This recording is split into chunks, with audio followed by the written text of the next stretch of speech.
Jodi Arias caught in more lies as she repeatedly denies at being at her ex-boyfriend's house the day that he was killed. And after being trapped, she changes her story. We've got brand new sound from her police interview. It's sound that you're going to want to hear. Thanks so much for starting your night with us on Evening Express. Great to see you. I'm Susan Hendricks. And I'm Ryan Smith. This afternoon, prosecutors in the Jodi Arias trial took us back into the room with investigators as they first questioned Jodi Arias about the murder of her ex-boyfriend, Travis Alexander. Now, in that interview, the homicide detective showed Arias pictures of the couple together and of the crime scene, but she's still denying that she was ever there, leaving the police to repeatedly poke holes in her story. How can that be my fingerprint? Because you were there. There's no reason I would ever want to hurt him. There's no way anybody else. He never raped me. Nobody. Never. I'm all for the 10 Commandments, thou shalt not kill. But you're the kid that got caught on videotape stealing the candy. And you continue to say it wasn't me. I have the proof. I have the pictures. It wasn't me. I didn't kill Travis. I just didn't. I did not take his life. It's so far-fetched, but I guess it's possible that my card. You're saying somebody took your pictures or your card and is framing you and put that into his camera? I'm just saying that if my memory cards were left at his house, he would have used those for his camera. It just makes you shake your head. Let's take this out to former police detective Steve Kardian.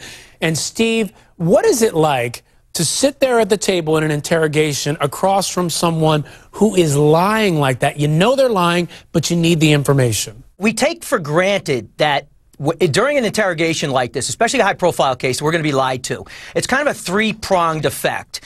It's what you start out believing, what she wants you to believe, and what's the truth. So we have to get closer to the truth. We see in investigations like this that when we approach this with a concrete questioning, we're going to have more truth come out than we will denial. For example, if we throw a curveball and we give her something that's not true and she knows it's not true, we're going to have an elevation of lies.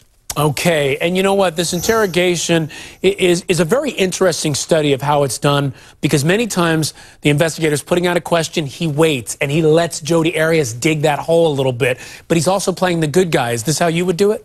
Oh, absolutely. He did a great job.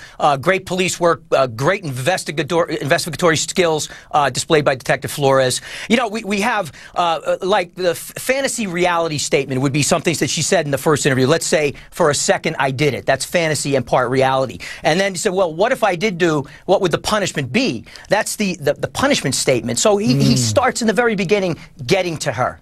So here's the thing. You hear the stories, you hear the lies, you hear the fantasy versus reality. How do you know which one is the right story? How do you know which is the truth? You dig down as deep as you can go.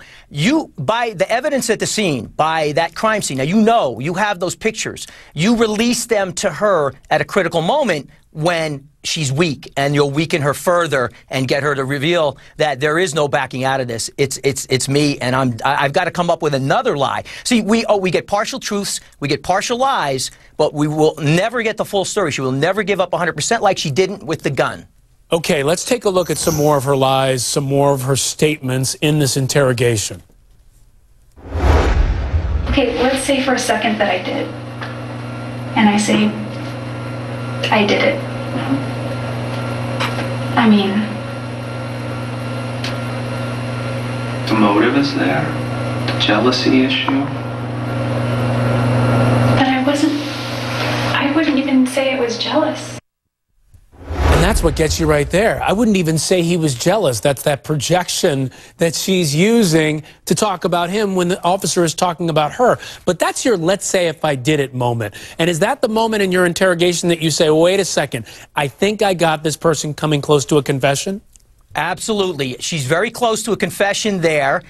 This is a chess game of the mind. And Detective Flores comes back with the statements that you just heard, which is now it's reconfirming her that, hey, listen, it's okay. You can give it up. I know you want to talk. Go ahead. Here's why. Here's why we believe it. Go ahead. Give it up now. All right. Steve Kardian, always good to talk to you, especially when it comes to something like this, diving deep into the mind of somebody who is just not being straight in that interrogation room. Thanks, Steve. Thank you.